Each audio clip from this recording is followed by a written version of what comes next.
what is with you. What does it do though? You're saying so believe in X. Sam, let's let Khalil kind of finish this point here. Okay. I'm sorry, Okay. my apologies. Because I'm saying The word liana, because, is not there. You can check the Arabic. It's not there. Hey guys, welcome back to the channel. Today I've stumbled across this video, and it's an intense debate between Sam Shamoun and Dr. Khalil Andani on the Islamic Dilemma. And let me tell you, this gets heated fast. Sam is pushing the argument that the Quran confirms the Bible, but contradicts it at the same time, which he says proves Islam false. While Khalil is systematically dismantling that premise by showing the Quran never actually affirms the New Testament canon the way Christians claim it does. This is one of those debates where both sides are bringing their A game. The scholarship is flying, and you can feel the tension building with every exchange. So make sure you watch until the end, because the way this unfolds is absolutely fascinating. Please comment down below where you're watching from. I really love to see people from all over the world connecting in here. All right, now let's get into the video. the Bible exposes them as a fraud. See, your Bible's corrupt. Therefore, that's part of the dilemma. That's why we call Islamic dilemma. No, so I think what's going on here is you're not actually employing the Islamic dilemma in its original way. So again, that's all my so debate. let me ask you, is the Islamic dilemma, is it an internal critique? Because that's what everybody says. The Islamic dilemma. Let me again, because you said I'm not applying consistently. Have you watched all my debates, read all my articles to know? I've read a ton of your stuff. I've been binging your stuff for the last month. So, and Jay Dyer as well. So hopefully I'll be closer to Christ. Now, let me explain to you the dilemma. The dilemma is this: if the Quran sets forth the argument that the scriptures of the Jews and Christians that they have is to be determinative for them to know whether the Quran confirms what is with them, because that's the argument. Let's bring up my screen again. Okay, that's not the argument. Well, let me show you. No, remember, you did concede. There are various ways of interpreting these passages, so I'm not committed to your explanation. I'm going to critique your explanation. Where does the Quran say? Yeah, okay, sure. Yeah. The very passage you quoted, 242, you didn't quote 40 or 44. Let me go through this. And this is where you beg the question, saying, well, confirm doesn't mean everything, because here's stories refuting it, which refuted actually nothing. It actually pushed the dilemma back further and caused more difficulties for your position, if I can articulate it. Here, let's go to 289. When there came to a book from God confirming what is with them, and they aforetime prayed for victory over the unbelievers, when there came to them that they recognized they disbelieve in it, and the curse of God is on the believers. So that's one. But here, the one you quoted, 242 on the screen, let's read it in context. Children of Israel, remember my blessing wherewith I blessed you, and fulfill my covenant, and I shall fulfill your covenant, and have awe of me. And believe in that I have sent down, confirming that which is with you. See, here's the key. I'm sending this down that confirms what you have, so believe it. Now, it makes no sense to say, hey, believe what I sent down, confirming only a part what you have, because there are parts of it corrupt, because that would be grounds for the Jews to say, false prophet. And be not the first to disbelieve in it, and sell not my signs for a little price, and fear you me, and do not confound the truth with vanity, and do not conceal the truth wittingly. Well, you can't conceal something you don't have, Dr. Andani. And perform the prayer and pay the alms, and bow with those that bow. Will you bid others of piety and forget yourselves while you recite the book? Now, I don't know if you want to argue that in this context, the book refers to the heavenly one, because it's saying it's reciting that book. So even it's a heavenly one, they must have a replica of it on earth for them to recite it. Let me just give you one more, and then I want you to engage the argument. Now, since you quoted Sunni expositors, you quoted them. Here, I'm going to quote Qurtubi, whom you listed as one of those who thought that pretty much the New Testament is not the revelation of God. Okay, now, Tafsir al-Qurtubi, volume 1, pages 338, 339. That then means the Jews, and the book here is the Quran, while what is with them refers to the Torah and the Gospel. This is the moment that exposes the entire problem. And I need you to really sit with what just happened here, because Sam just laid out something that should make everyone watching stop and think. He pointed out that this is exactly what false prophets do. This is what Joseph Smith did. This is what every single person throughout history has done when the scriptures expose them. They turn around and say, oh, your Bible is corrupt. And here is the thing that blows my mind. This is not some new argument. This is not some sophisticated theological response. This is the oldest trick in the book. When your claims do not line up with what the text actually says, you do not change your claims. No, no, no. You attack the text. Let me break down why this matters so much. Sam made a point that I think a lot of people miss. He said, look, you are claiming that the same God of Abraham sent you. You are claiming that your message agrees with the prophets. Okay, cool. Well, here are the scriptures we have from those prophets. Let us compare. And what happens when you compare? The message does not match. So now you have a choice. Either admit there is a problem or claim the scriptures are corrupted. And guess which option gets chosen every single time? Now, Khalil tried to push back. He said Sam was not employing the Islamic dilemma in its original way. But here is what I want you to understand. Sam was not trying to play some academic word game here. He was pointing out the logical consequence of the position being defended. Think about it like this. Imagine someone comes to you and says, hey, I have a message from your grandfather. And you say, okay, let me check it against the letters my grandfather actually wrote. And when they do not match, instead of admitting the message might be wrong, they say, oh, those letters have been tampered with. You would immediately be suspicious, right? Sam said something that I think cuts right to the heart of this. He said, you are actually confirming the Islamic dilemma if you understand the point being made. And that is huge, because the response being given is not actually escaping the dilemma. It is falling deeper into it. The more you have to claim corruption, the more you have to explain away, the more you have to say, this part is authentic, but that part is not, the more you are proving that there is a fundamental contradiction that cannot be reconciled any other way. And here is the educational piece that I think everyone needs to know. This pattern of claiming scriptural corruption when your teachings do not match is not unique to any one group. We see it throughout religious history. It is actually one of the most reliable indicators that something does not add up. Because if your revelation truly came from the same source, you would not need to attack what came before. It would naturally harmonize. So now we're back to the point I'm trying to make. I can give you more. It says confirming what is with them.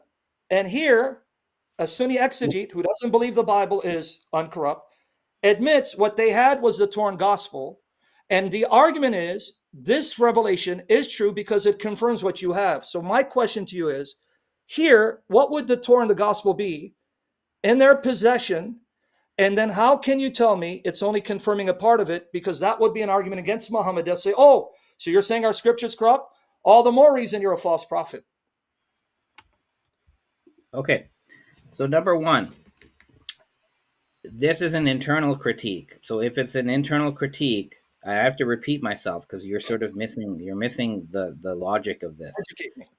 Yeah. So when you make an internal critique, you grant the belief system of the other side, and you try to start with their belief system and you try to lead them out of their belief system. Okay, that's an internal critique. And later today, if you want me to show you, I can show you 4 Christian dilemmas that are also internal critiques, just so you can see what this is. That would be too cokey, right? So let's get on the subject. No. I'm just as examples. So firstly, it's an internal critique. You're academic. Yeah. Okay. So the second thing is, these verses are not arguing. They're not saying the Quran is true because it confirms what is with you. Yes, it is. It's not. No, it's not an argument. That's what it is. It's not an argument. Reading. Sorry, Dr. Kandani. I'm not here to grant your reading. That's the argument. Okay, so then I don't grant your reading, though. Okay, but I don't grant your reading. So then your dilemma doesn't work. If your dilemma relies on me granting every way you read the Quran, then your dilemma is just talking to yourself. Okay, no. What it proves is the point we've been making.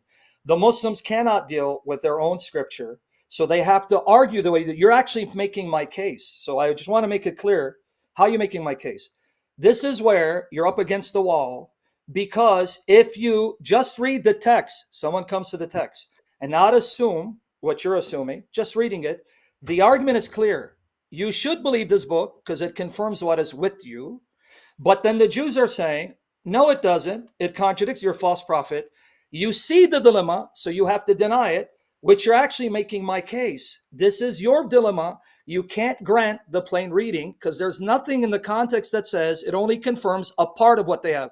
Can you show me that in the verse? Now we are getting to the part that really exposes the weakness of this whole position. Because Sam asked a question that should be so simple to answer, and yet watch what happens. He brought up Surah 5 verses 66 and 68, and he read it clearly. Had they followed the Torah and the gospel and what was revealed to them from their Lord. And then it says, you have nothing unless you follow the Torah and the gospel and what God has revealed to you. Do you see what is happening here? This is not ambiguous. This is not some complicated theological puzzle. The text is telling the Jews and Christians to follow what they have. Not what they used to have, not what existed in some heavenly realm, what they have. And Sam asked the question that I think everyone watching needs to really consider. Historically, what did they have? Because it is not just saying Torah and gospel in some abstract sense. It says what was revealed to them. This is where the response gets really interesting. Because instead of answering the straightforward historical question, there is this attempt to redefine what the gospel even means. Oh, it is only the teachings of Jesus. It is embedded within the texts, but not the same as the texts. But hold on, think about this for a second. Sam made a brilliant point. He said the Quran confirms what is with them, present tense, physically in their possession at that time. So what did the Christians have at the time? They had the New Testament writings. They had the Gospels. They had the letters of Paul. This is historical fact. This is not controversial. Anyone who has studied early Christianity knows what texts were circulating in the 7th century. And here is what gets me. The response was basically to say, well, the Quran only confirms the gospel of Jesus, meaning his specific teachings. Okay, fine. But then how would anyone know what those teachings are without the written gospels that record them? You cannot have it both ways. You cannot say the written gospels are unreliable, but also claim that the true teachings of Jesus are preserved somewhere within them. How would you even know? What is your criterion? Sam kept pushing on this. He said, what was revealed to them, not to you, to them, the people living at that time. And he asked again, you have nothing unless you follow these things. So what were they supposed to follow? And the response? Show me in the verse where it says that. But Sam did show it. He read it directly. The verse itself tells them to uphold what they have. The burden of proof is not on Sam to prove something extra. The burden is on the other side to explain how uphold what you have does not mean uphold what you have.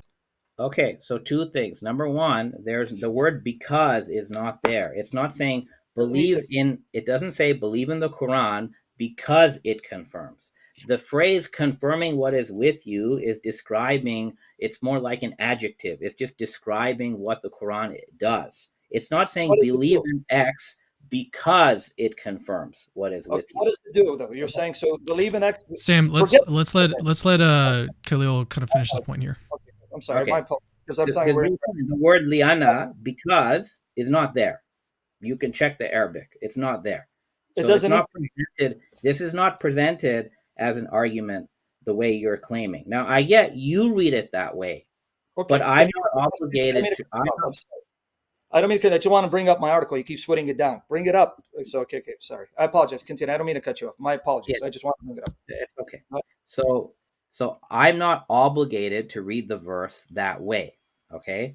Because actually what's going on here is the confirmation, and I've already talked about this, right? There are multiple reasons why it's not confirming everything. Because in Surah 2, right, there are beliefs that are with the Christians, such as the sonship of Jesus, which are denied. So what I think you're doing, and this is a broader point that applies to what you said at the beginning of this discussion. So you said that, all these examples where the Quran opposes a biblical teaching, you use that as a data point for premise 2.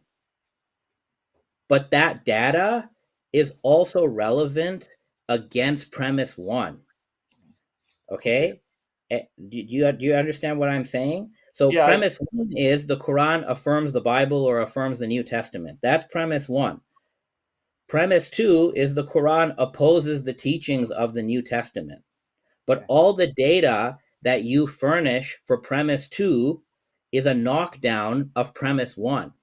okay. And the only way you could argue, the only way that you could sort of make an arbitrary split and refuse to apply the same data to premise 1 that you put into premise 2 is by just being arbitrary, by having an assumed conclusion. Can I address your point? Because this is not like, I'm not trying to, but we need to interact more than just.